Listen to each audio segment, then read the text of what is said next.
The story starts in a magical realm where 9 races share the same world: elves, demon kin, dark elves, dwarves, beast folk, oni folk, centaurs, dragonutes, and finally humans, and one of whom is a young adventurer named Light.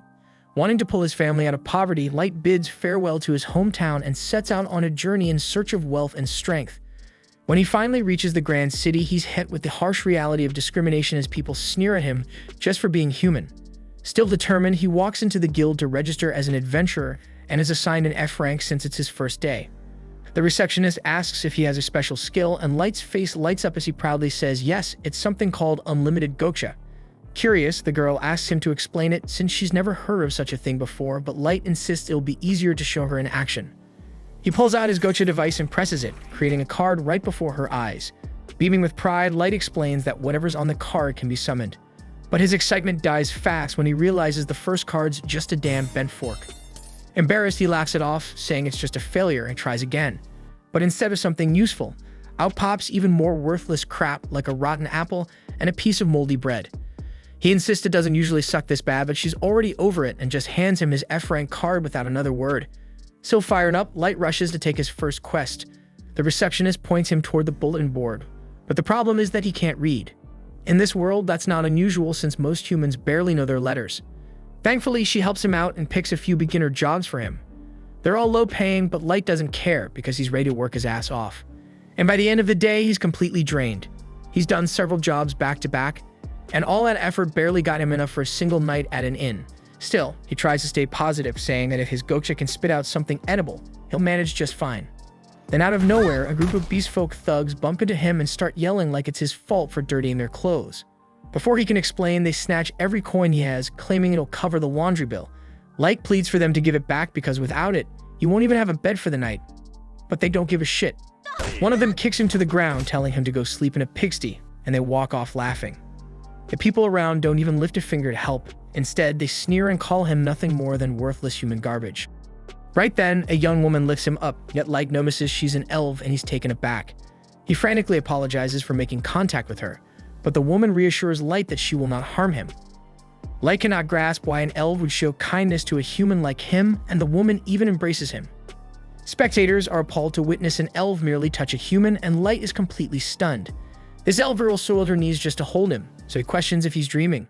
The woman assures him that he's not, and the rest of her companions introduce themselves. They state that they are members of the Concord of Tribes. It's the title of their group that represents all 9 races created by the divinity. The beastfolk names himself Garu, and the elf is Sasha. There is also Diablo the demon kin, Oboro the Omi folk, and Drago the dragonute. Then comes Nano the dwarf, Xian the dark elf, and Santoru the centaur. That makes 8 members, so the party reveals that all they need now is a human to complete the set.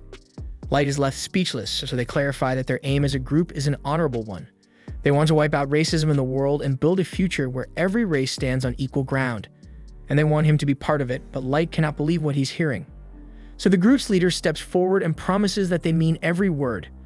And just like that, Light agrees to join them, heart full and eyes shining. Sometime later, Light finds himself under attack by enormous serpents, and he has to be saved by Drago. Another creature almost creeps up on him, but Sasha is there to kill it. She cautions Light to be more cautious and reminds him that they're in the largest and harshest dungeon in the world called the Abyss. If anything strikes him here, he will bite the dust immediately. Light apologizes, so Sasha explains that she's simply worried about him, and she examines him to ensure he isn't hurt. They've been traveling together for a while now, and the rest of the group starts teasing Sasha, calling her out for always babying him. They joke that she just can't help herself, that the second she's near Light, her face turns red and all her tough talk melts away. Sasha tries to say that she only does not want their group's reputation damaged by losing a member, but the others are not convinced. Light is feeling quite useless at this point, but Drywood tells him not to be concerned. He says that he enjoys the tea that Light prepares for them, so he's already contributing enough. Light feels relieved hearing this, and the group continues their journey through the Abyss. They reach an area with only a single way out, and Drago decides that this is the ideal place. Light thinks that it must be time for a rest, so he cheerfully tells everyone that he will prepare his well-known tea for them to enjoy. He says that it will just take a moment, but Drago immediately cuts him off and announces that Light is expelled from the party. Light cannot speak, so Drago repeats himself. Light remains completely confused, so Garu simply tells him that he's being thrown out of the group. Everyone's attitude has completely shifted as they all become harsh, and Garu says that he's worthless to them now. Even Sasha calls him a foolish child and says that he always irritated her. They even wonder aloud if his incompetence comes from the lack of brain cells or if it's simply a human trait. They all drop their act and reveal that they despise human trash like him. Light desperately hopes that it's a joke, but they tell him that they didn't come all the way into the abyss for some prank. Light points out that they were all so kind to him before, but they admit that it was all fake as they needed him in their group. It makes no sense to him, so Drago explains that the entire setup was because of Light's ability. This only confuses Light more because his unlimited gotcha has always seemed worthless. Drago says that their leaders have been monitoring Light because of his odd ability, suspecting that he might be something called a maestro. The only reason they brought him into the Conqueror tribes was to watch him closely. Light argues that his unlimited gotcha is a useless ability because it only produces piles of junk, but that does not matter to them. They already know his power is worthless and his stats are even worse. That is why the leaders have decided that Light is not the maestro, which means he's nothing but dead weight now. The others wish the higher-ups had decided sooner because they hated pretending to like him all this time. Light knows nothing about these leaders or the maestro, but Drago says he's heard enough. It won't matter anyway as Drago declares that it's time to finish the damn job. Horror crashes over Light as he realizes he's not just being thrown out of the party because finishing the job means they're going to finish his ass off. That's when it begins and Garou lunges forward, slicing across Light's face. His whole frame trembles as the brutal truth sinks in and he bolts in panic. But escape isn't an option as the group tells him there's no way out. He couldn't survive even a single beast in the abyss, so they tell him to just accept his fate. Sasha makes it clear there won't be a chance to run, firing an arrow that pierces through his damn leg. Garou admits how much pleasure he gets from hunting humans and Xian agrees, saying their freaking screams are like a sweet melody to her. Garou doesn't stop there and he kicks the shit out of Light. Drago tells him to cut it off, but Garou is eager to keep going, so Sasha reminds him they have to stick to the script. Their excuse is going to be that a monster from the abyss killed Light, so they can't leave behind wounds that say otherwise. Garou steps up to deliver the final blow, telling Light he's been a fun target to beat on, so the end won't be quick. Light crawls desperately across the ground, questioning how it all came to this shit. His hopelessness explodes and he shouts that he doesn't want to die, accidentally activating a teleport trap. Drago yells at Garou not to let the damn rats slip away, but it's already too late. A few seconds later, Light finds himself elsewhere in the dungeon, but the change in scenery brings no comfort. His injuries are severe. He knows the moment one of the creatures here finds him, he's done. All he can think about is his family, wondering what led to this. The others had treated him kindly, and he thought they were becoming like comrades after everything they'd shared. But reality is cruel, and the friendship was fake, and they took joy in breaking him. They were thrilled at the thought of watching him die, and they planned to do it with smirks on their faces. Light's heartbreak quickly burns into fury, and he now despises every single one of them, so he promises to wipe them out. That fury lights a fire in him, and his thirst for vengeance refuses to let him fall here. He swears they'll pay, and he'll tear them all to pieces and take his sweet revenge. But things only get worse as a creature shows up, and Light's eyes go wide as he sees its level 1000. That shouldn't exist because beasts like that belong in myths. That's when Light realizes the terrifying truth that he's been warped to the very bottom of the abyss itself. There's no freaking chance of escape as the monster closes in, but Light refuses to perish before claiming his vengeance. All Light has to even attempt to resist is his unlimited gotcha, so he activates it. Light triggers his unlimited gotcha again and again, silently begging for a miracle. He will not surrender because he must destroy those who betrayed him at any price and return to the family he treasures. And by fortune, Light's persistence succeeds and his gotcha blazes with dazzling brilliance like never before. The monster strikes, but it's already too late as Light's gotcha produces a new card. A voice proclaims that nothing shall harm its master, and a maiden manifests, completely obliterating the level 1000 creature. This mighty girl clears the wreckage she caused and astonishingly kneels before Light.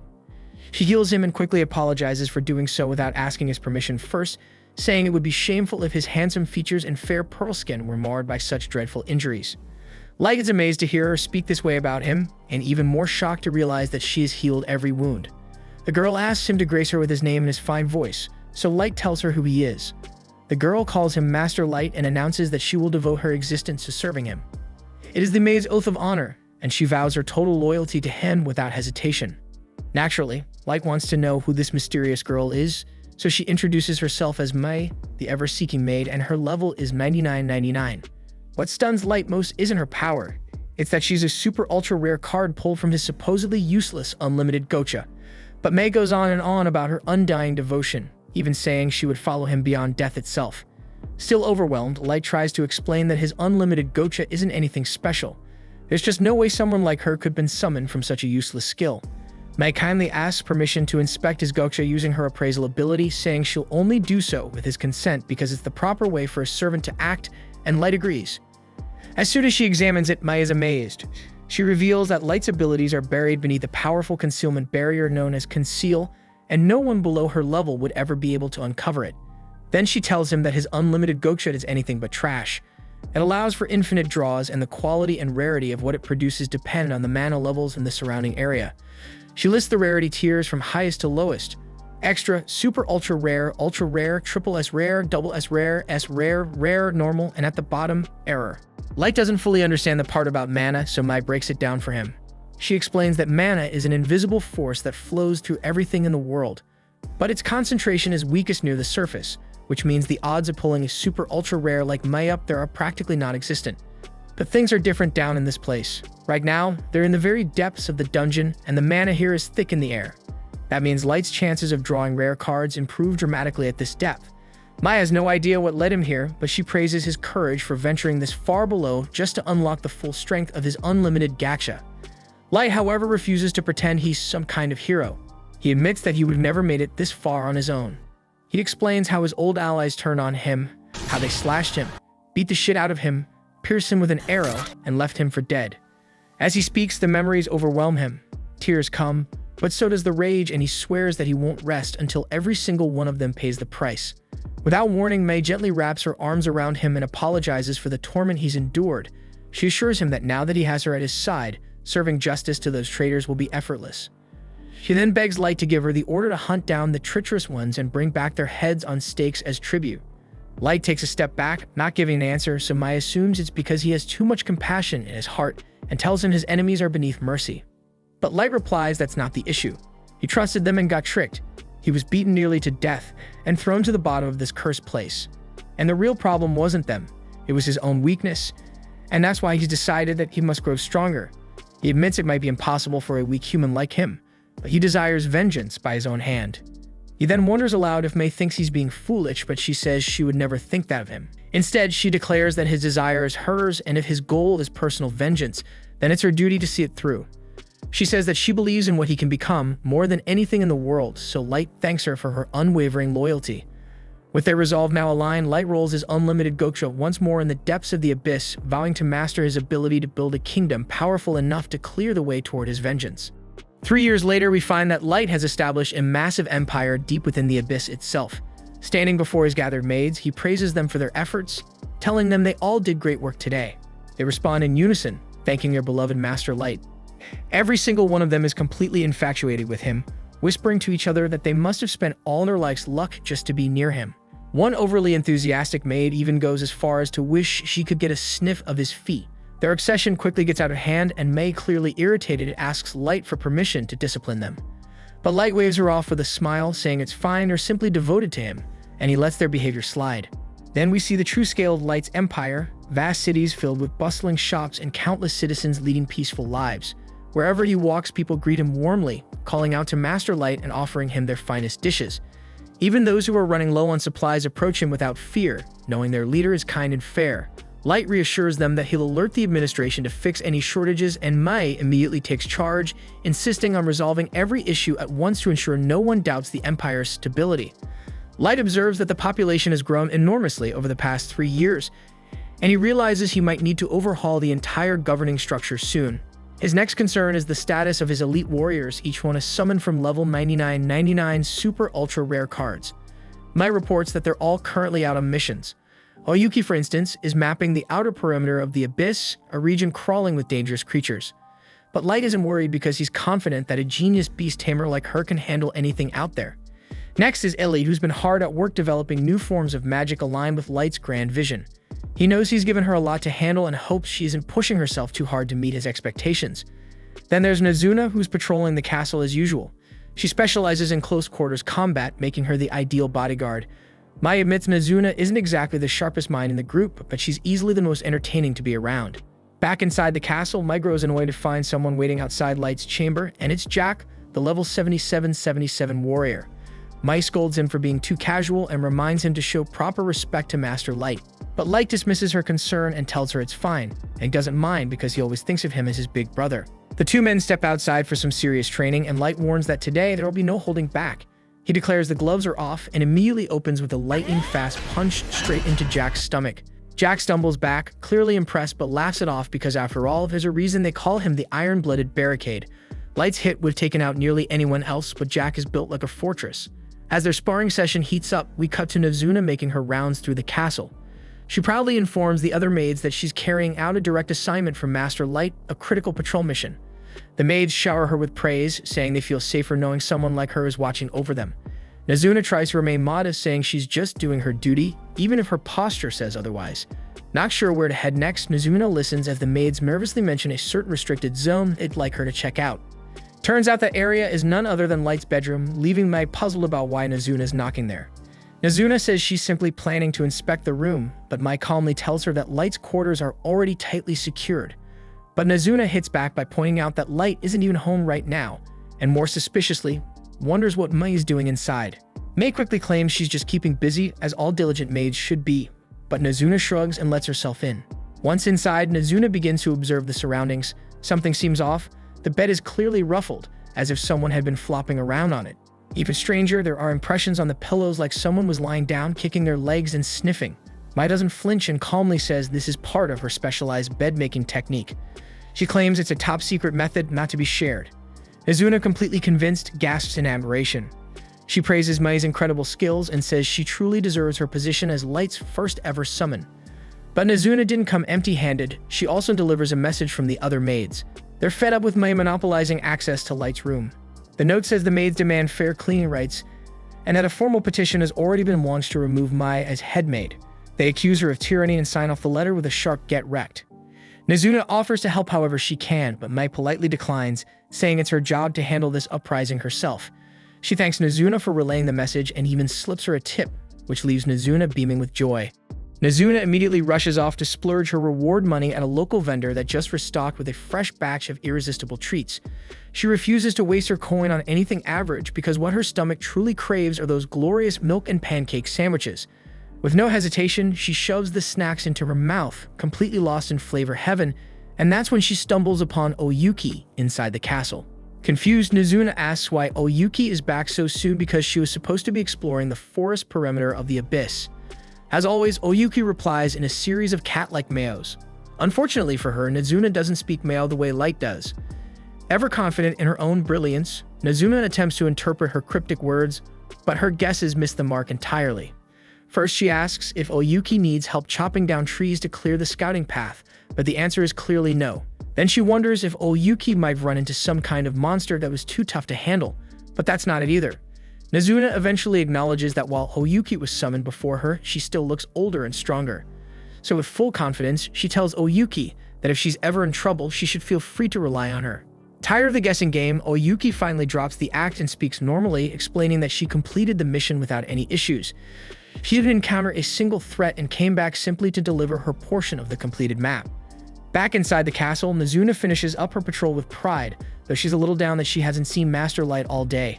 After making sure she's alone, she sneaks over and climbs onto Light's grand throne. She reflects on how effortlessly cool he looks whenever he sits there, and quietly wishes he were here now. But her fantasy is abruptly shattered when she accidentally snaps off a small piece of the throne's angel wing. In full panic mode, she slaps the broken part back on, hoping it stays, then bolts from the room in a full sprint. Meanwhile, out near the training grounds, Light and Jack are still exchanging blows, but eventually agree to wrap up for the day. While catching their breath, Jack comments that Light has practically mastered the art of turning his entire body into a weapon. A Light as humble as ever credits Jack for being a great teacher. The intense sessions have transformed Light into a powerhouse, and Jack admits that there are only a handful of beings in the Abyss that could even stand a chance against him now. The Abyss is home to the most fearsome creatures on the planet, meaning that if so few can rival Light down here, even fewer can challenge him on the surface. But Jack isn't saying this to brag. He's reminding Light of an important truth. Stronger foes still exist out there. Light takes the warning to heart, and he knows the surface world is full of unknown dangers, and he vows never to grow complacent. He'll survive no matter what it takes because his mission for vengeance still isn't over. In another room, Mai gathers the maids for a meeting, but they all pretend they have no idea why she summoned them.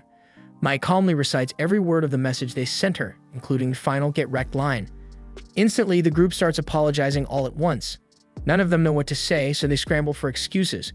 One of them claims they were just trying to help because Maya is always so overworked, and the others chime in saying their intentions were good. But none of that explains the last part of their note, and worst of all, they had the nerve to send Nazuna to deliver it instead of facing Mai directly. Their so-called unity crumbles in seconds as they start blaming each other. But Mai shuts it down and she firmly rejects their request to be allowed inside Light's room. Instead, she assigns them a different task: clean the corridor that leads to the throne chamber. And just to drive the point home, she orders them to scrub it all manually, without magic or shortcuts. The hallway is ridiculously long, and the maids groan that it'll take forever. But Mai doesn't budge, and she reminds them that she'll be heading to the surface soon on a special mission from Master Light, so she expects them to keep everything spotless while she's away. Meanwhile, in the market, Nazuna stares dreamily at a sleek-looking weapon on display, muttering that she wishes she could buy something that cool. Ellie suddenly shows up behind her, surprised to find her hanging around the shop. Thinking Nazuna's probably there for sweets again, she's surprised to hear that Nazuna's just admiring a pair of battle gloves. Nazuna thought Ellie would be off doing field work or overseeing repairs like usual, but Ellie casually says she's on break today, and everything's running so smoothly she actually has free time for once. Ellie suspects Nazuna's even more scatterbrained than usual, but Nazuna tries to prove her sharpness by proudly reciting multiplication facts, only to mess up right away. Ellie bursts out laughing, mocking her, and the two start bickering. Ellie smugly points out that Light trusts her with high-level tasks, crucial to his master plan for revenge, unlike Nazuna and her adorably tiny brain. Nazuna claps back, saying her patrols are important too, but Ellie waves it off as nothing special. Then Ellie reveals she just had tea with Light to discuss strategic matters. She taunts Nazuna, saying next time she might even reserve a private room for their meeting. Nazuna instantly gets jealous, not over the conversation, but the tea. She desperately wants to have tea with Light too. Ellie can't believe that's what upset her, but Nazuna just blinks confused because she doesn't see what else there is to be jealous about. So Ellie says there's something even more jealousy-worthy, something that should really light a fire under her. But Nazuna misreads the moment entirely, and she assumes Ellie's talking about magic and immediately offers her support, thinking Ellie might be worried about not being able to fight without spells one day, and she promises to protect her if that ever happens. Left speechless, Ellie just sighs and says sure, she'll take her up on it. Nazuna skips off, happy as ever, ready to resume her patrol. Ellie watches her go, thinking to herself that there really is no one else quite like Nazuna. Elsewhere in the castle, the four maids gripe about how they ended up in trouble, despite having what they believe was a perfectly valid complaint about their supervisor. The problem is that she is the supervisor, and Mai is practically untouchable. Powerless to act against her, they all sulk, dreaming about how nice it would have been to be the ones cleaning Master Light's room. The conversation quickly derails as one of them says she'd bury her entire face in his bedsheets just to catch his scent. As usual, the girl who always takes things too far goes way over the edge, saying she wants to lick every utensil he's ever used. The others immediately call her a freaking freak, but after a moment of hesitation, they all sheepishly admit they'd probably do the same. Their thoughts wander to Mei's seniority because after all, she was the very first one Light summoned. It wasn't until 3 months later that Oyuki appeared, and they can't stop imagining what might have happened between Light and Mei during that time, and their imaginations spiral out of control. Light is pure, innocent, and sometimes completely clueless, and the idea of a young boy and girl being alone together in a death trap of a dungeon makes them sick with envy. They feel so jealous, they wish they could channel that emotion into an actual curse to put on Mai. They try, but all freeze in horror when Mai suddenly appears behind them. They had all assumed she'd already left from her surface mission, but apparently not. Mai tells them she caught wind of them chanting "die" repeatedly and has come for an explanation. Instantly, the girls change their tone, pretending to be nothing but loyal underlings, but Mai isn't fooled in the slightest. Eventually, they confess, admitting their envy got the better of them. What they really resent is the fact that Mai got to spend so much one-on-one time with Light. Mai tells them she has no obligation to share what happened during those 3 months, but since she's feeling charitable, she'll humor them. She reveals that during that time, Light didn't spend a single moment doing anything remotely romantic or questionable. He buried himself in study, devouring every book he could find and practicing martial arts non-stop because he was entirely consumed by his goal of growing stronger. As for all the depraved fantasies the maids cooked up, none of them came even remotely true. Mai admits that lately she'd been feeling like she might have been too strict, that maybe her leadership had been a little unreasonable. She was even considering lightening their workload. But now, after hearing what they were plotting, she realizes she was way too lenient. Not only will they be scrubbing the hallways by hand, but she's adding the throne room to their task list as well. The girls groan in despair, realizing that will take an eternity, but Mai coldly remarks that given how much time they spent badmouthing her, they clearly have plenty to spare. Her tone shifts from casual to commanding as she tells them to acknowledge the order immediately. The maids have no choice but to salute and get to work, grumbling as they go. But just as they begin cleaning, disaster strikes. The broken angel wing on Light's throne, previously reattached in a panic by Nezuna, snaps off and hits the floor. Inside her room, Nezuna stretches out with a sigh of relief, proud to have completed another day of keeping the peace. Still, there's a lingering disappointment in her chest because she didn't get to see Light at all. More than anything, she wishes he'd finally give her the order she's been waiting for. She wants to be sent to the surface so she can destroy everyone who dared to betray him. She eventually calmed down, hoping she could see him the next morning, and fell asleep with that wish in her heart. The following day, Light steps outside the castle and finds the usual scene: Ellie and Nezuna locked in another argument. Nezuna lights up the moment she spots him, thrilled that her wish came true and she gets to see Master Light again. As always, Light can't help but treat Oyuki like a cat, and the other girls quickly become jealous of the attention.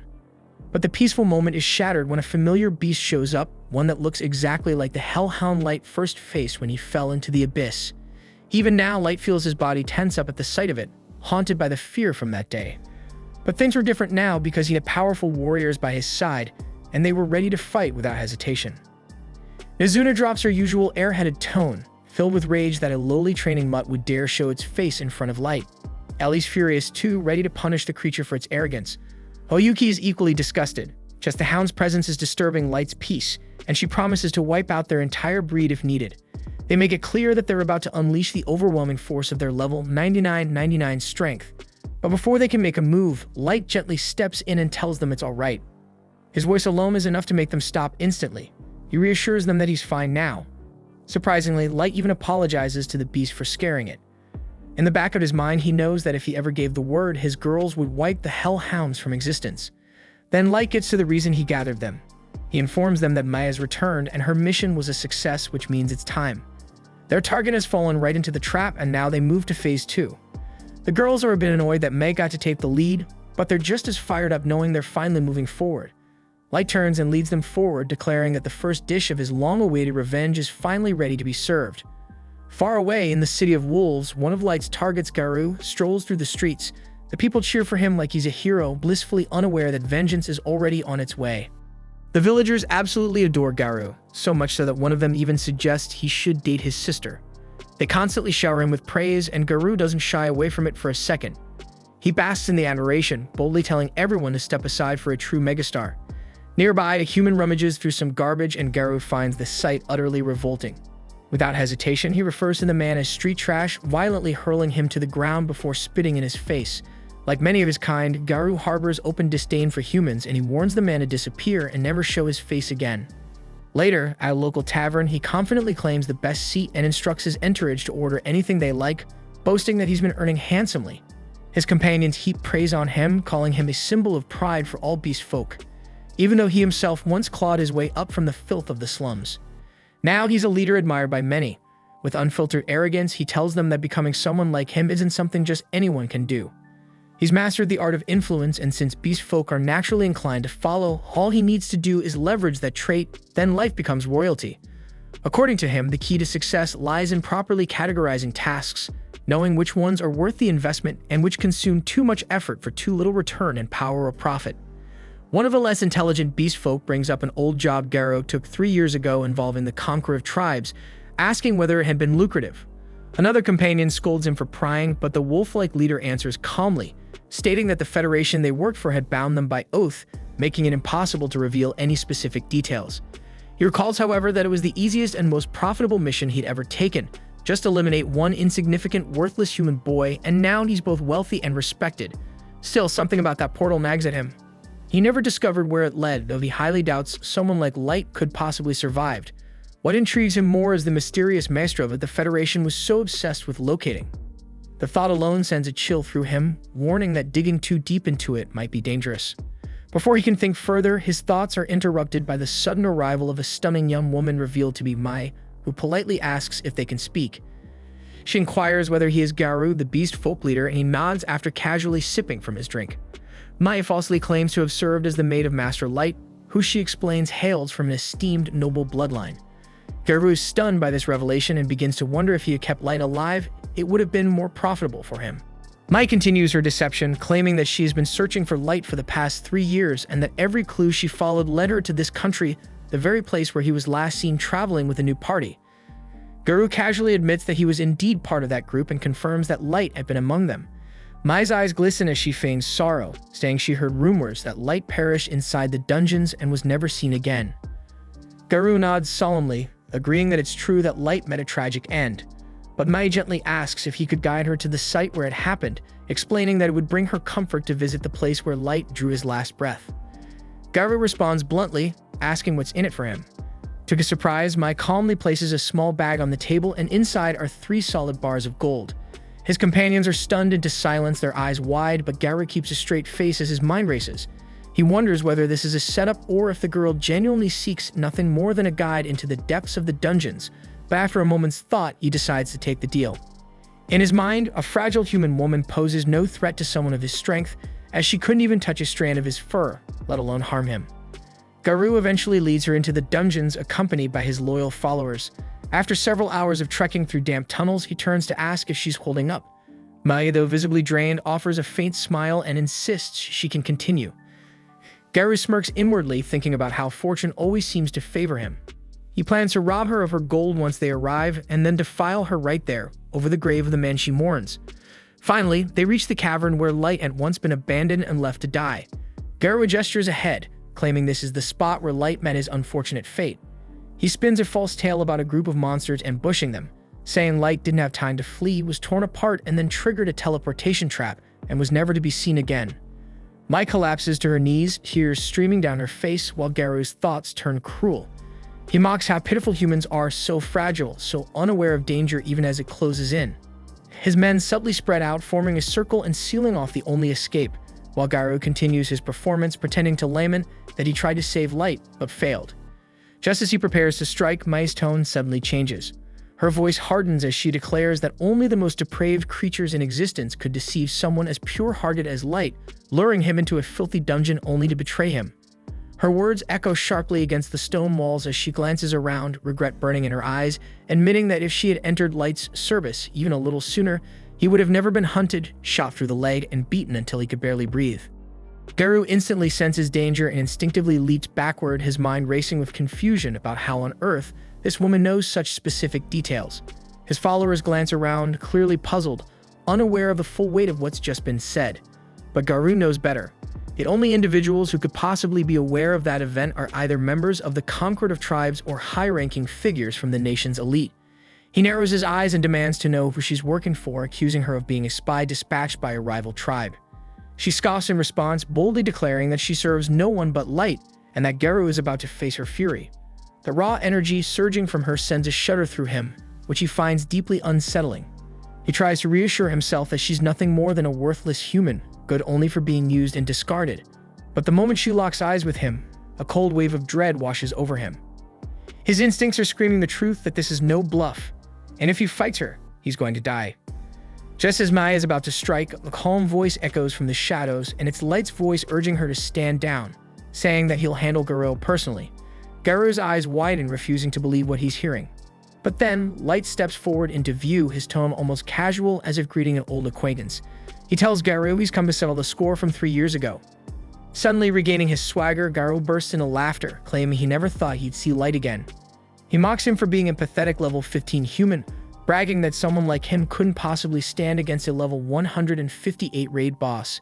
He sneers, saying he doesn't even care how the hell Light survived, but now at last he can slay him with his own hands and drag his corpse back as evidence. Light exhales softly, asking if Garou isn't at least curious about who Mai is or how powerful she really might be. Garou shrugs it off, admitting that he has no clue about the true strength of this so-called maid, but he's absolutely certain that weak little humans will never measure up to beast folk like them. He boasts that all his men are above level 130 and that they'll crush them with overwhelming force. Without further delay, he gives the signal to attack. 2 of his subordinates rush toward Light at full speed, weapons drawn, ready to strike him down. But in an instant, Mai intercepts them, appearing before they even blink. Their heads fall cleanly to the ground in the same spot while their bodies collapse in silence. She coldly warns that anyone who dares to threaten Light will lose their life. But Light calmly instructs her to fall back and block all the exits because this time he wants to have a little fun himself. Garu's men start to lose their nerve, unable to comprehend what they've just witnessed. But Garu quickly tries to get them back in line, brushing it off as nothing more than a cheap parlor trick she pulled, nothing real. Light looks at him and asks if he still honestly believes humans are weaker, if it ever crossed his mind that humanity might be the most powerful race of them all. Garu bursts into laughter, proudly flexing his level as if that ends the conversation. But Light calmly responds, saying that a level is just a number and it means nothing when it comes to true strength. Garu's patience snaps, and with a furious roar, he and all his cronies launch themselves at Light in full force. But to their shock, Light doesn't flinch and stands as still as a mirror's surface. Then, in an instant, he erupts into motion, parrying every strike and flooring each of the beast warriors in flawless succession. One by one, they crash to the ground, dazed and breathless. Light steps toward Garu and asks him again if he still thinks humans are weak, but Garu, consumed by pride, refuses to accept defeat. Gritting his teeth, he pushes through the pain, vaults back to his feet, and shouts that no human could ever rival him. Determined, he pulls a glowing magic crystal from his pocket and slams it onto the floor, summoning his familiar, an enormous level 500 wolf monster. Light watches calmly and asks if that's truly the best Garu can do. But Garu assumes he's stunned into silence and mocks him, urging him to start begging. Light doesn't budge and tells Garu to go ahead and strike, promising not to take a single step from where he's standing. Enraged, Garu commands his beast to unleash a blast so devastating it could obliterate an entire city block. The explosion rocks the dungeon and a cloud of dust swallows everything. But when it clears, Garu's expression freezes in disbelief. Light stands exactly where he was, untouched, not even a scratch marring his robes. Light smirks, mocking him for giving that overblown attack such a grand name when all it did was stir up a little dust.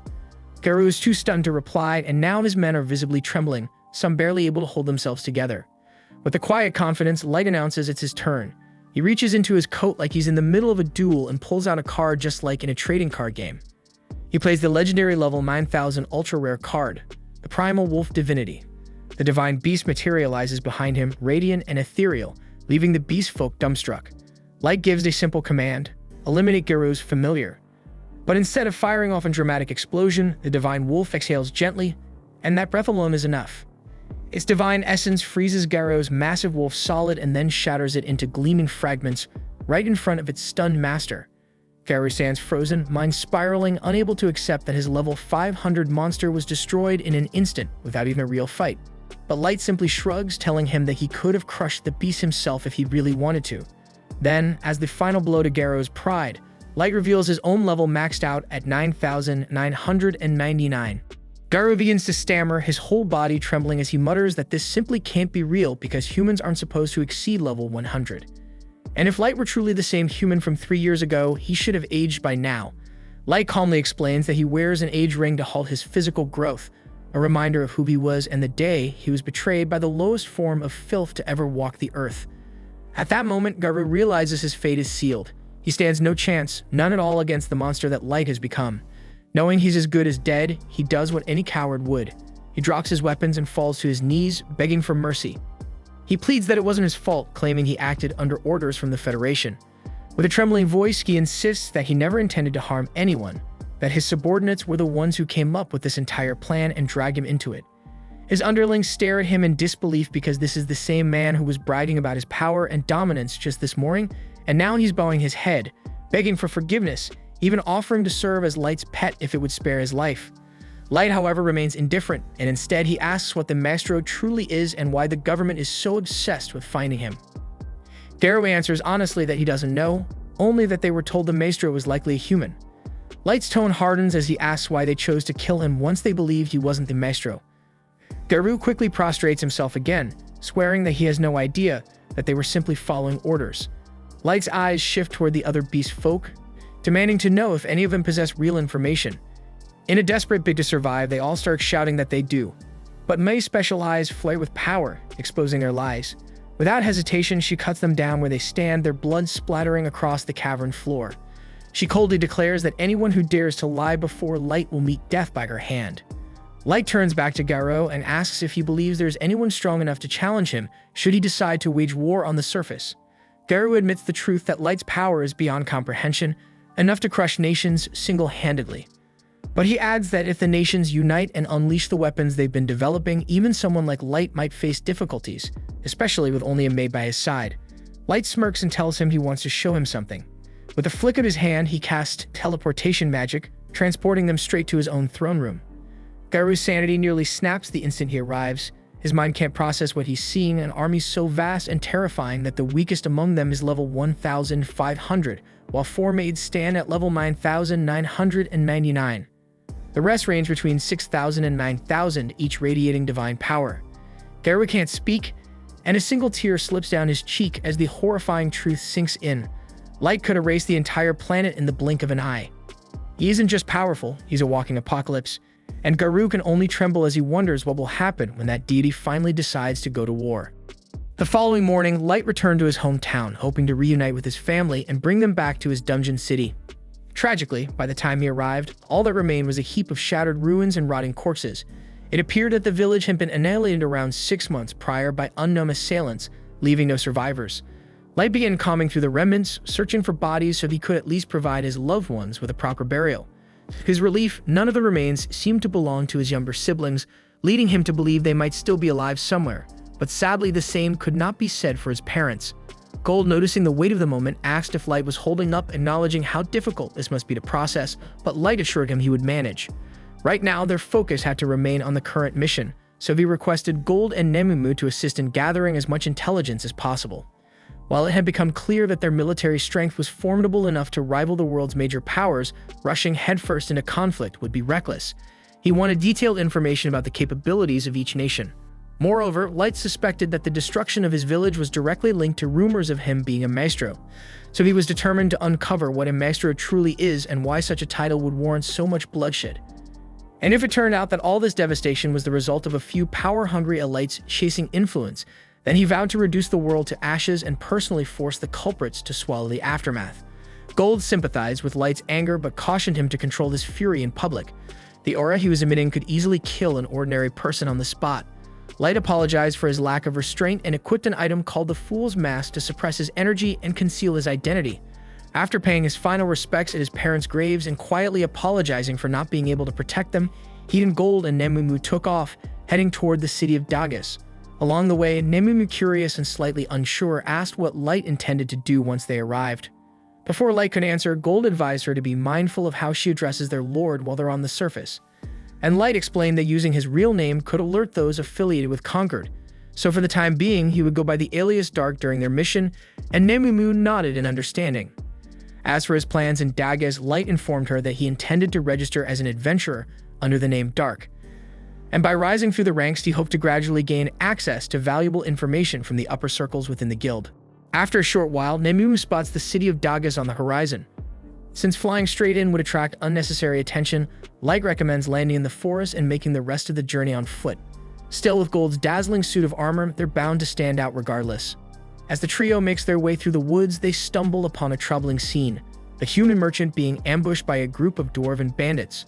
Although they would prefer to stay unnoticed until reaching the city, Gold's armor includes embedded sparkle effects that catch the light and, unfortunately, the attention of the thieves. The dwarves then decide to try their luck robbing him as well, which ends poorly for them, as they are left tied up and humiliated in the middle of the trail. The grateful merchant and his son, overwhelmed with relief, offer Light and his companions a ride to the city as thanks for their timely rescue. During the trip, the boy can't stop talking about how incredible Gold was in battle, admitting he'd never seen anyone take down dwarves with such ease. His father guesses they must be a well-known team of adventurers, but Light clarifies that they haven't even registered yet. Surprised by the response, the man tells them that if they are serious about becoming adventurers, Dagas is the ideal place to do it. The city boasts one of the largest guilds in the region and sits at the border between the elf, dwarf, and human territories. With a solid population of humans residing there, it's considered one of the more welcoming cities for their kind. He even mentions owning a successful human-run hotel and invites them to stay there if they need lodging. Not long after, they reach the outskirts of Dagas. Light asks Colonel to drop them off at the city gates as they prefer to walk the rest of the way on foot. For Gold and Nemumu, this is their first time setting foot in a surface city, and they quickly take note of the many storefronts selling armor and weaponry. Light explains that it's no surprise because this place is filled with adventurers, and with the nearby dwarf kingdom known for its blacksmithing prowess, it's only natural that their goods are sold here in abundance. When the group finally arrives at the guild hall, Nemumu observes that humans tend to scatter and avoid eye contact whenever someone from another race passes by. Light interprets this behavior as evidence that humans aren't exactly treated with respect in this city either, even if that discrimination isn't openly acknowledged. Light makes his way to the front desk to register, and as expected, he's required to begin at F rank. That means he'll need to complete a few entry-level quests later on to raise his status. But before handling any of that, securing a place to stay takes priority. Recalling that Colonel mentioned owning a hotel, Light decides to head there with the others. Colonel is visibly surprised to see Light again and asks how he can assist him, and Light explains that he has a rather specific request. He would like to rent out the entire top floor of the building, and under no circumstances should anyone, staff included, be allowed to enter. To seal the deal, Light drops a heavy bag of gold coins onto the counter. Colonel is left utterly speechless, unsure how to respond. Light offers to pay even more if needed, but Colonel quickly assures him that this is already 10 times more than necessary. He also says he can't accept such an extravagant sum from the man who saved his life earlier.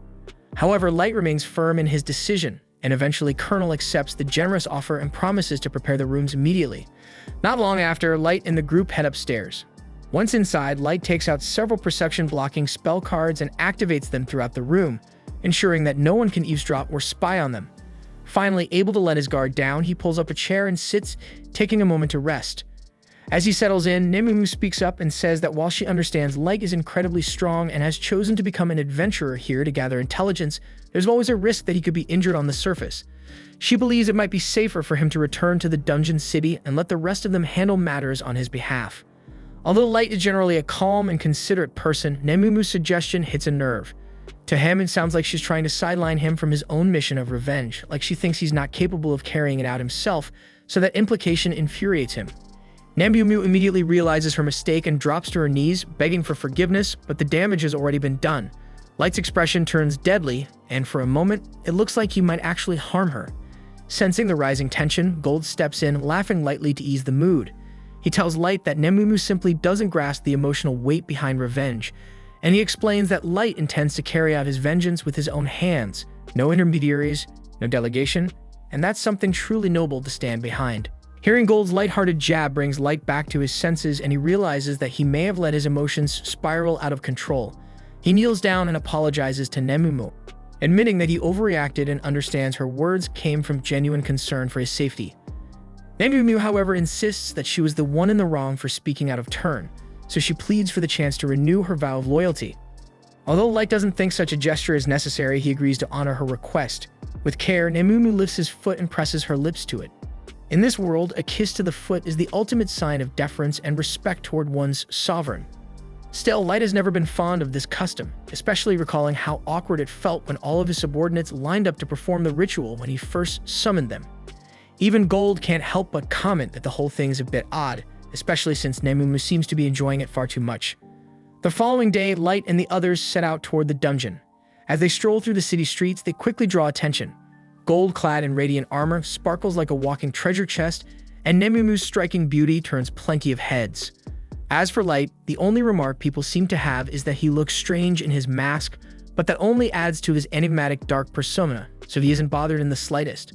When they reach the dungeon entrance, they find a long line of people waiting to get in. Gold quickly notices something odd. There aren't any elves present. So Light explains that the elf and dwarf kingdoms are currently locked in a territorial dispute over ownership of this particular dungeon, which has led them to avoid crossing paths. Nemumu compliments Light on always having an answer for everything, which he appreciates, though he raises an eyebrow and asks if she really needs to stand that close, as her melon is pressing hard against the back of his head. She replies with complete seriousness that it's her duty to guard him at all times, and maintaining close proximity is part of that responsibility. Before Light can protest further, he notices a small group of 3 cutting ahead in line. The shortest one is likely a servant, while the second appears to have received moderate combat training. But it's the man in front who truly catches Light's eye. Despite the oversized weapon slung across his back, his movements are sharp, deliberate, and practiced, signs of a seasoned warrior. The surrounding humans hesitate to confront him, likely afraid of provoking a deadly response, but Light has no such fear. Stepping forward, he calls out the elf for his rudeness, stating plainly that cutting in line is unacceptable. The elf immediately bristles with rage when he realizes a human had the audacity to speak to him. He reaches for his sword, clearly ready to escalate the situation, but the elder accompanying him quietly advises that it's not worth causing a scene over something so trivial. After a brief pause, the warrior reluctantly agrees and moves to the back of the line. But as he passes by Light, he leans in and coldly warns him that he'll come to regret showing such disrespect. Once the elf is out of sight, the surrounding humans begin to cheer for Light, applauding him for standing up to the arrogant bully. The kids from earlier even return to personally thank him, having finally mustered the courage to approach. Light tells them there's no need to thank him because he simply acted out of self-interest, but the children remain sincerely grateful nonetheless. Right then, one of the kids curiously asks Gold if his armor is really made of actual gold, since everyone nearby has been wondering the same thing. Before Gold can respond, Nemu steps in and explains that his armor isn't made of gold at all, because if it were, it'd be far too soft to offer any meaningful protection. The boy starts to ask if Gold just wears it for show, but his friends quickly stop him, realizing that might come off as rude. Still, Gold takes no offense. With a grin, he proudly admits that he absolutely wears it for attention, because no color better reflects the shining example he strives to be as a knight. The conversation shifts as the kids ask if this is Light's group's first time venturing into the dungeon. Light confirms, but also wonders aloud how they guessed. The children explain that this floor is usually reserved for more experienced adventurers due to the high entrance fee, and most who enter come prepared to camp inside. And since Light's team didn't bring any visible gear, it was pretty easy to tell they were new to this specific dungeon. Right then, a guard calls for the next party to proceed. The kids wave goodbye and dash off together into the dungeon. Watching them disappear, Light and the others consider whether they should start carrying fake equipment. Even though all their actual supplies are stored inside an item box, it might be worth the effort just to avoid looking like total newbies. A short while later, it's finally their turn to enter. For Light, this is the first time he's stepped into a dungeon that isn't the abyss. Dungeons are saturated with mana that grows more potent the deeper one goes, often spawning monsters, traps, and even entire ecosystems. In essence, the inside of a dungeon functions as a world of its own. Once they reach the first floor, Light casts concealment magic over the group, shielding them from detection, and with that, they begin flying together toward the second floor. At the same time, the elf from earlier is furiously venting his frustration on a pack of orcs, unable to accept that a mere human had the gall to speak to him so casually. His name is Kito, and he loudly declares himself a legendary hero of the elf kingdom, boasting that the blood of a maestro flows through his veins, making him deserving of reverence. He mutters bitterly that such humiliation would never happened if his level weren't currently so low. But Yanok, the elder traveling with him, reminds him that a level of 1,500 is already far beyond the standard cap for elves. Still, Kito scoffs at the idea since it's not enough. He needs the kind of overwhelming power that would allow him to erase every last clown who dared mock or look down on him. Yanok, clearly holding on to some resentment of his own, says he understands the sentiment. After all, he was exiled for research no one respected, so if there's any chance to use that very research to help Kito grow stronger, he's all in. Back on the other side of the dungeon, Light and his team have already made their way down to the third floor, having just cleared out a massive horde of orcs. Light suggests it's a good time to head back since they've gathered more than enough proof of their strength for the guild. Plus, that last battle left him a mess and he's eager to clean up. The moment Nemu hears that, she eagerly volunteers to wash every damn inch of his body. Once they return, the fool Light doesn't even respond. As they make their way back up, Light and the group spot the kids from earlier and descend to meet them. But before they can say much, a loud commotion erupts from deep within the forest. In a sudden burst of chaos, dozens of wolves come charging through the trees. The kids quickly panic and tell Light they need to fall back because there's no way they can take on that many enemies. But Light calmly tells them that the wolves aren't the real danger here because something far worse is coming. And a moment later, the ground trembles and a towering quad-scythe mantis bursts into view. The young adventurers stare in complete disbelief at the sight before them, given that the mantis monster species was believed to have been wiped out a decade ago, and they clearly aren't equipped to handle one on their own. The group's leader tells Mia to hit the mantis with a bit of magic to distract it, but he knows that won't cut it, so in desperation, he turns to Light and the others, pleading for their help to disorient the creature so they can all escape safely. But when Light hears that they're planning to retreat, he casually asks if that means they're okay with him taking it down himself. The kids think he's lost his mind since a mantis of that size is probably at least level 500, but Light reassures them there's no need to panic because he and his companions can handle it just fine. Gold then steps forward to land the first strike, but to his surprise, the mantis blocks several of his blows with minimal damage, meaning its claws must be a lot tougher than he expected. Light steps in next and fires a blazing arrow directly at the mantis, but just before it hits, the mantis redirects it and sends it flying back toward him. Watching this unfold, the kids begin to worry that Light and the others might be in serious danger, so they urge Mia to hurry up and cast her spell, but she's too stunned to concentrate because she just witnessed Light unleash a high-grade combat spell without even chanting, and she had no idea that was even possible. Since the rest of the kids aren't familiar with magic, they can't really tell what counts as impressive. so they don't know whether to intervene or stay back. But Gold tells them it's better if they sit this one out, and to top it off, he offers them a brief lesson in what it means to be a true knight. For starters, he explains that his shield isn't just for blocking, and as the mantis lunges at him, he pivots and flawlessly counters the attack, completely destroying one of its claws. He then adds that a knight must never miss an opening, and with the mantis still reeling from the blow, Gold moves behind it and slices off one of its legs. Light follows up with another wave of fire arrows, but this time, when the mantis deflects them, the arrows curve midair and strike its back. Light has taken full control of their trajectory, so no matter what the mantis tries, the arrows will find their target every single time. Eventually, the mantis has all of its limbs blown clean off, and realizing it doesn't stand a chance against Light, it turns and makes a desperate dash toward the forest. Light is caught off guard and surprised that the creature is intelligent enough to recognize when it's completely outmatched and attempt to retreat. But he has no intention of letting it escape after everything that just happened, so he quickly casts a massive firewall in its path to block access to the trees, and Mia absolutely loses it. She's never witnessed someone deploy such wide-area tactical magic so instantly in her entire life. And with the path forward sealed, the mantis has nowhere left to run, but it still has its wings, so in a last-ditch effort to survive, it launches itself into the air. But before it can flee, Nemu leaps skyward after it and effortlessly shreds it to bits mid-flight.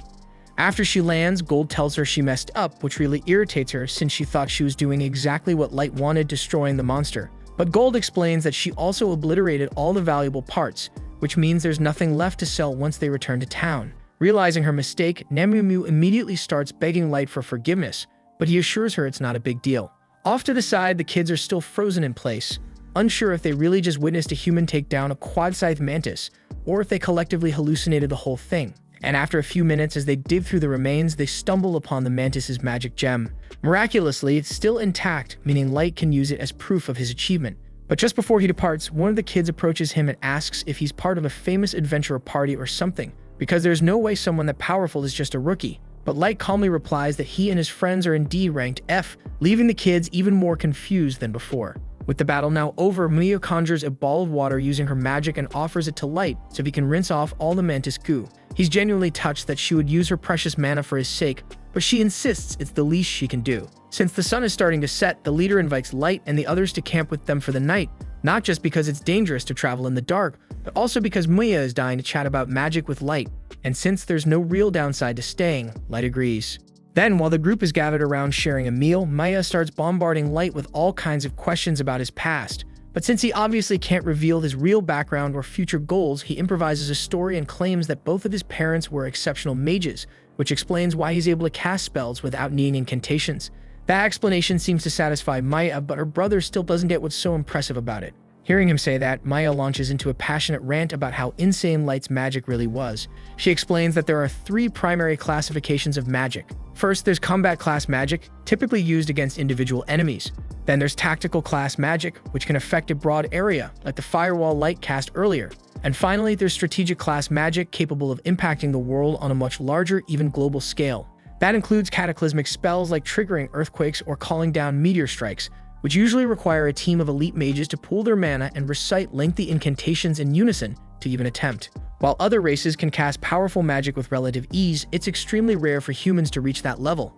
That's why Mio is so stunned to see someone like Light pull off a spell of that caliber so effortlessly. Her brother might not understand the mechanics of magic all that well, but from how Maya explained it, you can tell Light is on a completely different level. Still, he tells Mia she deserves credit too, since her abilities were strong enough to earn her a formal recommendation to the Duchy's Magic Academy. It piques Light's interest, so he asks if they mean the academy overseen by the Principality of Nine, the governing body formed by all 9 major races. Mia confirms that's the one, and Gold adds that being recognized by the Principality is no small feat, which makes it clear she's a highly capable mage. Her brother agrees, but says their circumstances made things difficult. Both of their parents passed away during a plague, and without the money to afford academy tuition, they had to form an adventuring party with their childhood friends, Jimra and Wordy, just to survive. Currently, their main objective is to earn enough through dungeon runs to eventually send Maya to that academy. But Maya says she's already happy just being able to travel with the people she cares about, so they don't need to go to extreme lengths for her. Her brother promises not to do anything reckless, and watching the two of them talk like that brings back memories for Light, specifically of the moments he used to share with his own younger sister.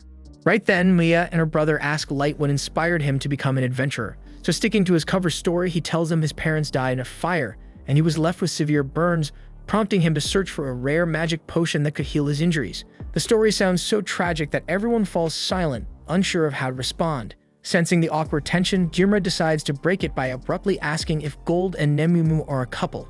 Nemumu immediately bristles and snaps that she would never, under any circumstances, date someone like Gold. Gold, on the other hand, remains composed and casually replies that he has no interest in dating a woman as immature as Nemumu. While those two go back and forth in their usual bickering, somewhere deeper in the dungeon, Kido is busy slaying orcs to collect the necessary biological samples Yannick needs for his next experiment, an attempt to bypass the level caps placed on every race. Now that they've gathered enough magical material, Yannick says the only thing left is a human test subject, and Kido already knows exactly who he wants for that role. Time passes and Light stops by the guild to exchange his most recent batch of magic stones.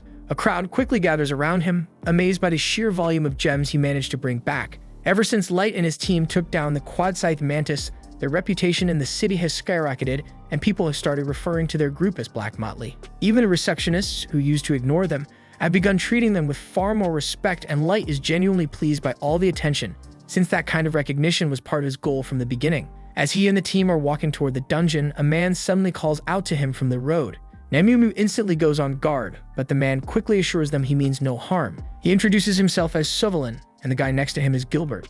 They explain that they heard Light's party not only defeated a Quad-Scythe Mantis, but also made it to the 5th floor of the dungeon, and when they spotted him passing by, they just had to say something. At that moment, the rest of Suvalin and Gilbert's party shows up, reminding them it's time to enter the dungeon, so they say goodbye to Light and head inside. Watching them go, Light finds it nice to see he's inspiring hope among the other humans in town. However, not everyone is thrilled, since many from other races are openly envious of Light's growing strength and are convinced he's a fraud. Light expected as much though, but if they're not going to accept his achievements willingly, then he'll just have to make them recognize the truth by delivering results they can't ignore. And once he steps into the dungeon, Light informs Gold and Nemumu that he plans to return to the 5th floor today. But before heading down, he notices the same group of kids from before and decides to drop by and greet them. Maya and the others are surprised to see him again. It's been a while since they last crossed paths, but Maya's brother says it's actually great timing because Maya had been wanting to give something to Light. Maya seems a little shy at first, but she eventually hands Light a small clamshell container filled with ointment she made herself. She recalls him saying that he suffered severe burns across his body, so she created it to help ease some of the pain. Light is genuinely touched by the kind gesture, though it does make him feel a bit guilty for lying to her about the burns. Wanting to return the kindness, he pulls out one of his own items to give to Maya as a gift. It's a bracelet, and a beautiful one at that, so Maya hesitates, unsure if she should accept something that looks so valuable. But Light assures her that her gift truly meant a lot to him, and he wants her to have the bracelet as a token of appreciation. Maya lights up and promises to treasure it forever. However, after Light and his group head off, Amumu asks if he's really okay with giving away an SS-class item so casually. That bracelet was a wishing bracelet capable of creating a small miracle depending on the wearer's intent, so Light thought it would be the perfect gift for someone like Maya. A short while later, they arrive on the 5th floor, which is completely blanketed in snow. This actually works to their advantage as the snow provides excellent cover. Light assigns Gold and Nemumu the task of hunting Yetis while he's away, then activates a teleportation item that whisks him back to his throne room within the dungeon city. Once there, he sits down with a warm cup of tea and checks in with his team on the progress of their revenge operations. Ellie reports that preparations are almost complete, and they'll be ready to move to the next stage very soon. Light is pleased with the update and tells Ellie she's free to use whatever resources she needs to keep things running smoothly. In the meantime, he asks Mai to continue overseeing matters in the Abyss and instructs Oyuki to remain focused on scouting through the ancient forest. Right then, Mizuna asks if there's anything he'd like her to handle in the meantime. Light isn't quite sure how to respond since Mizuna's only real strength lies in monster combat, so she's not exactly useful outside of that. Still, not wanting her to feel left out, he tells her to remain on standby and protect the city in case a dangerous enemy shows up. That's more than enough for her, so she proudly declares that no one will get past her while she's on watch. Light smiles to himself, looking forward to the day his plan finally unfolds, and he wants to relish every second of the look of pure misery on Sasha's face when he stands in front of her. Elsewhere in the dungeon, Gilbert and Suvalin had made camp and were standing watch while their party members rested. At one point, Suvalin needed to relieve himself, so he stepped briefly into the woods. But when he returned, what he saw was horrifying. Gilbert's severed head lay on the ground, with Kido standing calmly over the corpse. Their two sleeping companions had already been silently executed, and Kido makes it clear this massacre isn't personal. It's fueled entirely by his deep-rooted hatred for the human race. Blinded by rage, Suvalin wants to strike back, but he knows full well he's outmatched, so thinking quickly, he throws down a smoke bomb and bolts, determined to escape and alert the guild about what happened. He feels confident about his chances after almost magic is useless unless the caster can see their target. But just when he thinks he's gotten away, something strikes him hard in the back. Looking up through the haze, he sees Kido effortlessly flying toward him on a magical hoverboard. Moments later, Suvalin is knocked unconscious by Yanok, who berates Kido for killing all the humans despite being crystal clear about needing them alive. But Kido doesn't see what the big deal is because in his eyes, killing a few worthless humans shouldn't matter, especially since Yanok never cared about them in the first place. But Yanok is running out of time and viable test subjects, and his research is still unstable, so he points out that Suvalin will likely die from side effects long before the formula is perfected, so they'll need to hunt down more human lab rats and fast. Not long after, back on the surface, Nememu is caught in a heated exchange with the guild receptionist, pushing to get Light promoted. Even though the receptionist knows just how powerful Light is, she reminds them that they already bent the rules once to bump him up from F rank to D rank not too long ago, and it's still too early for another exception. Still, she mentions that if Light pulls off something truly remarkable again, the guild won't have any choice but to raise his rank, so he makes up his mind to go for it. Later that day at the inn, we see him holding a poster about an unknown killer targeting adventurers, so he figures that taking down this murderer should count as a major achievement, and he sets his sights on hunting him down. The problem is, he doesn't have a single clue to start with, which makes things tricky. Gold throws out the idea of using his Goksha ability to draw a card that might help track the killer, but Light explains the cards are totally random, and the odds of pulling a tracking one are insanely low. Hearing that, Nemunu wonders if they should head back into the abyss to bring someone more skilled at tracking. While it's not a bad idea, the trip would take too much time, and Light doesn't want to waste a second when people's lives are at stake. The killer seems to be going after humans specifically, and he refuses to let that slide. Right then, the three of them sense a spatial distortion tearing open inside the room. Something's definitely about to arrive, so they immediately drop into formation and get ready for combat. But instead of a threat, Light is stunned to see Maya tumble out of the portal unconscious. He rushes forward and catches her, only to watch the miracle bracelet he gave her snap in half. He doesn't know what she just went through, but whatever it was, it clearly wasn't good, so he carries her gently to bed, hearing her mutter fragments in her sleep, saying she needs to warn him about something important. Light then casts a healing spell on her to speed up her recovery, but she's still too weak to speak. With no other choice, he quietly apologizes and prepares to read her mind. Using a high-level spell, he dives into her thoughts and is suddenly hit with a vivid memory. Maya and her team coming face to face with another party of human adventurers. The second party gave them a serious heads up that there were reports going around about an adventurer killer on the loose, and from what they heard, his targets were strictly human. The kids had heard whispers about it before, but they figured it was just some wild beast causing trouble. Still thinking about it now, no regular monster would go after humans specifically. That realization made Maya uneasy because she knew full well that their team didn't stand a chance if they ever crossed paths with that killer. The other party felt the same, which is why they were in a rush to leave the dungeon. But before they took off, they told the kids that sticking around was a bad idea, and until someone puts that psycho down, this place isn't safe for human adventurers. The kids didn't take that warning lightly, and they agreed to head back up right away, but since they hadn't planned for such an abrupt exit, they were already feeling drained. Still, they had no choice but to push on, even as night fell, because stopping meant risking their lives. And just their luck right then, they hear Yanok's voice echo through the dark, warning them that it's dangerous to be wandering around so late. None of the kids had any clue that these two were the killers they were so desperate to avoid, so Maya, not suspecting a thing, suggests they warn them too. They let Yanok and Kido know that there's been a string of murders happening in the dungeon and advise them to get out while they still can. Kido and Yanok thank them for the tip, and for a second, the kids feel relieved, thinking they must just be regular adventurers too. But then Yanok casually starts complaining that he should have cleaned up their last ambush better, since all this chatter has made human adventurers more cautious, and now they're avoiding the dungeon. That single sentence hits like a brick wall, so the kids freeze in horror as it dawns on them that they're standing face to face with the very murderers everyone's been terrified of. And Kido looks like he's enjoying every second of watching their fear sink in. The group is paralyzed with fear, but they quickly understand the truth. There's no way all of them can make it out alive, so the three boys draw their weapons and yell for Mia to run, ready to hold them off with everything they've got. Kaito is visibly offended that mere humans would believe they could take him on, so when Moya's brother charges at him, he casually slashes him across the chest without a shred of hesitation. He does the same to the other two boys as well. They're not dead yet, but their injuries are so devastating that they're barely hanging on. Still, they force themselves upright again and shout at Moya to run, choosing to throw themselves at Kido one last time. Their persistence only angers Kido further, so he decides he's done playing around and goes in for the kill. Yanok shouts at him, furious, that Kido just ruined his chance to use the boys as test subjects. But Kido snaps back, saying he's not about to let anyone who dared to disrespect him live, because fighting back like that, trying to protect someone, it's revolting. and he adds that Yanak can still perform his experiments if even one or two of them survive. Yanak admits that a magician does make for a valuable research subject, but he argues that those two boys could have been equally useful, so Kido swears he won't kill any more lab rats from here on. Still, before Yanak starts working on Maya, Kido wants to teach her how to crack a watermelon, because he's got needs that need satisfying. Yanak refuses to take part in that grotesque act, so he just tells Kido not to kill Maya and turns away in disgust. Maya is shaking in terror as Kido looms over her with sick intent, but before he can do anything, her brother miraculously staggers to his feet and screams at her to run. Yanak is astonished that the boy is still breathing with wounds like that, exactly the kind of resilience he needs in a subject, so he orders Kido to make sure the boy is taken alive no matter what. The boy's body is nearly shutting down, but he doesn't care.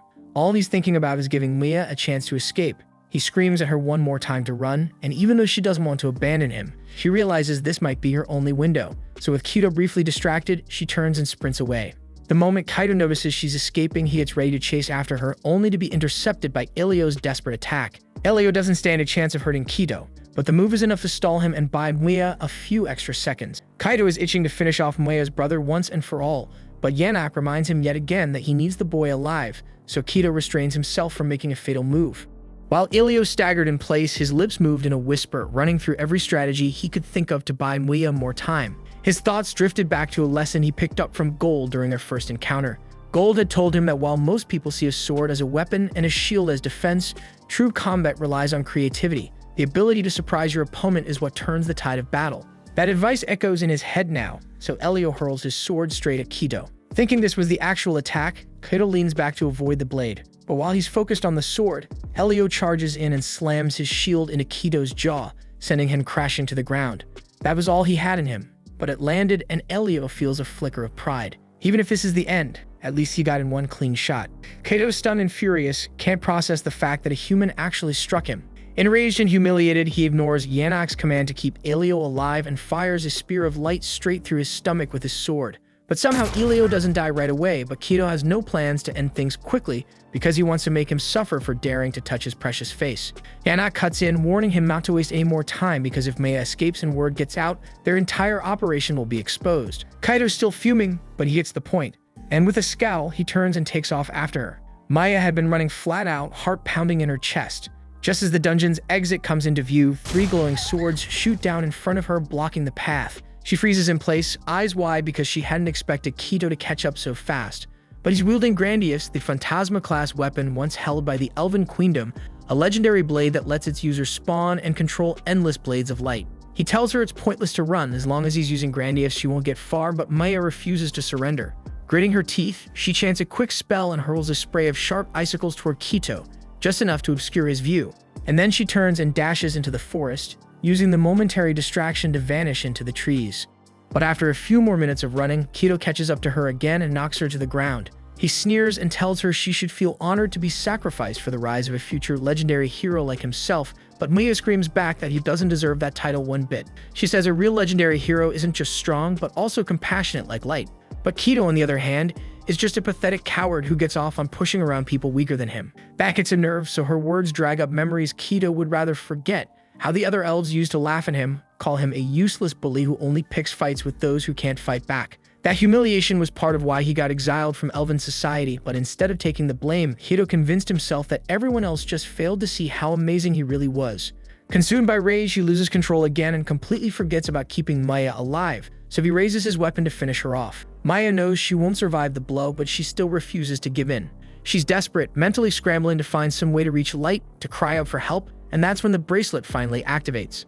Back in the present, after witnessing what Maya and the others went through, Light is seething with fury. Without hesitation, he turns to Gold and Nemumu and tells them to gear up because he's about to bring hell down on those elves. Meanwhile, deep in the dungeon, Yanak is doing everything he can to heal Elio, but from the looks of it, his body is way too far gone. The damage is beyond repair, and Yanak is genuinely frustrated because losing such a prime test subject feels like a huge waste. Then Kido walks in, and Yanak immediately demands to know whether he managed to catch the girl, but Kido shrugs and says he lost her.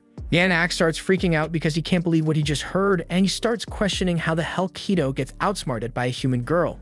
Kido snaps back that it's not his fault because how was he supposed to know that she could vanish into thin air? Yanak's mind races, refusing to believe it, but the evidence is there, and somehow that girl had access to teleportation magic or items, so there's no denying it now. which means they're in serious trouble because if Mia tells the guild what went down, it won't take long before word gets to the Elf Nation. And once they find out Kido stole the Grandiose sword, they'll be coming for him, no question. Worse yet, the Elf Nation won't just send anyone. They'll send the head neg himself, a warrior said to be around level 3000, with his entire personal guard ranked no lower than 2000. In short, if that happens, Kido and by extension Yanak are as good as dead. Their only chance at survival now lies in testing Yanak's experiments in hopes of making Kido powerful enough to go toe-to-toe with the elite Elven Knights. But just as they're preparing to leave, Light suddenly appears and calmly tells them they're not going anywhere. Kido immediately recognizes him as the same guy who called him out for cutting the line when he first entered the dungeon. But what truly throws him off is how a human managed to sneak up on him without him sensing a thing, especially considering he's level 1500. Light's expression drops when he sees Jimra and Wardy lying motionless on the ground. He's too late to save them, and the best he can do is gently shut their eyes and whisper an apology for not arriving sooner. Meanwhile, Gold rushes over to Elio and lifts him up. He still has a faint pulse, which means there might still be hope. Light focuses and channels a healing spell into Elio, then turns back toward Kido and demands an explanation. Actually, no. He immediately corrects himself because he doesn't care about their twisted reasons. The moment they made his friends suffer, they sealed their fate, and Light swears by his name that they're going to feel a level of agony so intense, they'll beg for death to come early. He then turns to Nemumum and Gold and tells them to stand back because this is something he wants to handle alone. Kaido, meanwhile, is completely insulted by the idea that a low-tier human dares to think he can take him on solo. He's had enough of being mocked and defied by lesser beings, so he promises to savor every second of tearing Light apart. At the moment he launches his first attack, Light stops it cold with his staff, and honestly, he's a little underwhelmed because he expected more from Kido. And then Light slams his staff forward, nearly knocking Kido unconscious. Driven mad, Kido goes all in and activates the full power of his sword, unleashing wave after wave of radiant blades aimed straight at Light. But even as dozens of glowing blades fly toward him, some even slicing through parts of his cloaks, so Light calmly responds with a burst of ice magic, freezing and deflecting every last attack with ease. Kaido's face twists in disbelief, and he stomps and rages like a child throwing a tantrum, unable to comprehend how a mere human could be outperforming him. He starts ranting about how, with the ancient sword of Maestro in his hands, this should be impossible. Light at first wasn't even listening, but the second Kido mentions Maestro, his expression sharpens. That's the exact kind of clue he's been searching for, so he presses Kido, asking how he knows about the Maestros. So Kido laughs and says of course he knows because he was born with the blood of a Maestro in his veins. This was the end of episode 6. Subscribe to not miss the next episode.